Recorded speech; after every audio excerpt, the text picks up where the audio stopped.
Nickelodeon has had a lot of iconic shows over the years, but every once in a while, a series comes along that feels like it could be the start of a whole universe.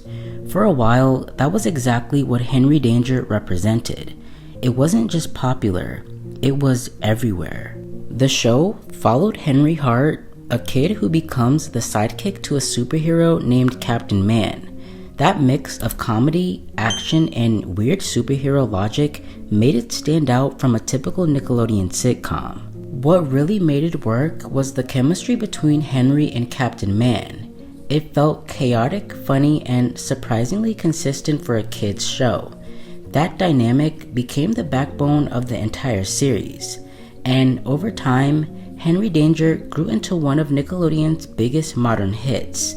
It got multiple seasons, constant reruns, and a strong fanbase that stuck around even outside of the show's original airings. So naturally, Nickelodeon did what networks always do when something works. They tried to expand it. That's where Danger Force comes in. And Danger Force wasn't just a spin-off. It was meant to continue the world of Captain Man while introducing a new team of young superheroes who would carry the franchise forward. The idea made a lot of sense on paper. Keep Captain Man, keep Schwoz, and build a new generation of heroes around them. It was supposed to feel like a fresh start while still staying connected to Henry Danger. The new team included characters like Choppa, Bose, Mika, and Miles, each with their own powers and personalities. On paper, it looked like Nickelodeon was setting up for its next long-running hit. But from the beginning, something felt different. Even though the setting was familiar, the energy wasn't quite the same as Henry Danger. Part of that came from the absence of Henry Hart himself as the central character. While the original show had a strong duo at its core, Danger Force had to rebuild that chemistry from scratch. Captain Man and Schwoz were still there, which helped connect it to its original series, but the emotional anchor fans had grown attached to was no longer the focus. At first, fans were excited. A spin-off of a show like Henry Danger should have been a huge event, but that initial hype didn't last as long as Nickelodeon probably hoped. Instead of becoming the next big cultural moment, Danger Force settled into something quieter. It still had viewers, but it wasn't dominating conversations the way its predecessor did. Part of this shift wasn't even about the show itself. It was also about the time it came out.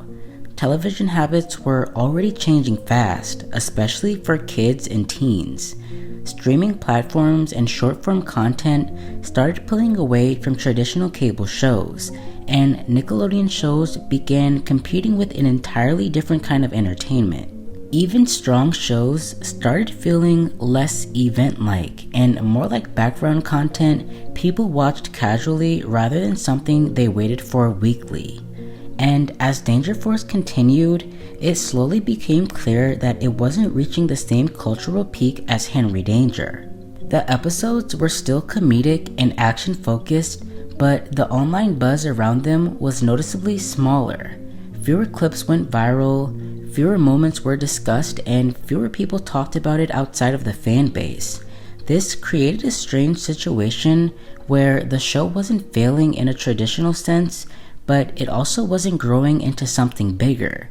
It existed in this middle ground, not unpopular, but not really dominating either. Over time, that quiet middle ground is often what determines a show's fate. If a series doesn't expand its audience, it eventually reaches a natural stopping point. And as seasons went on, the structure of Danger Force stayed consistent.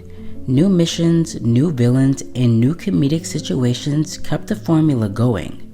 But consistency alone doesn't always guarantee long-term attention, especially in a landscape where viewers are constantly moving to new content. Behind the scenes, Nickelodeon itself was also shifting priorities. The network started investing less heavily in long-running live-action sitcoms than it had in previous years. That meant fewer pushes, fewer major promotions, and less emphasis on building a connected franchise like earlier Nickelodeon eras. For fans, that translated into something subtle but noticeable.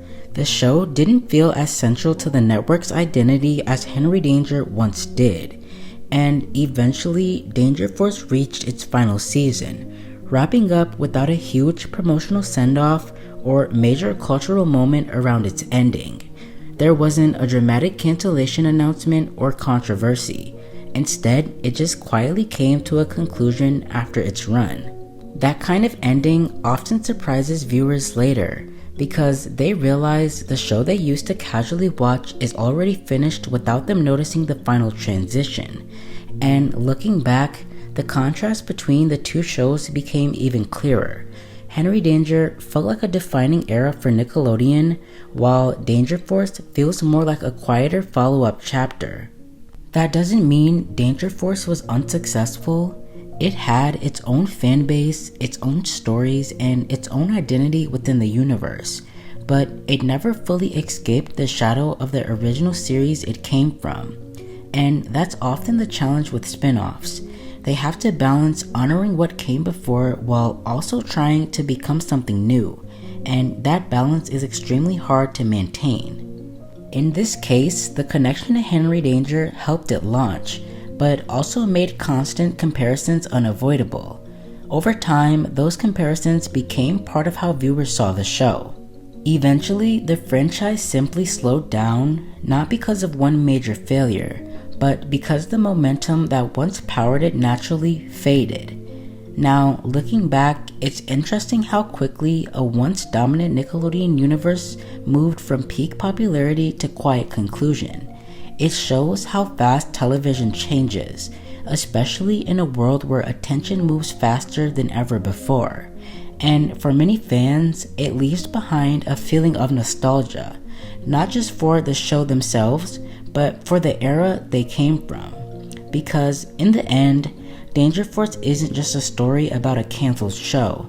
It's a reminder of how quickly even the biggest TV universes can fade when the world around them changes.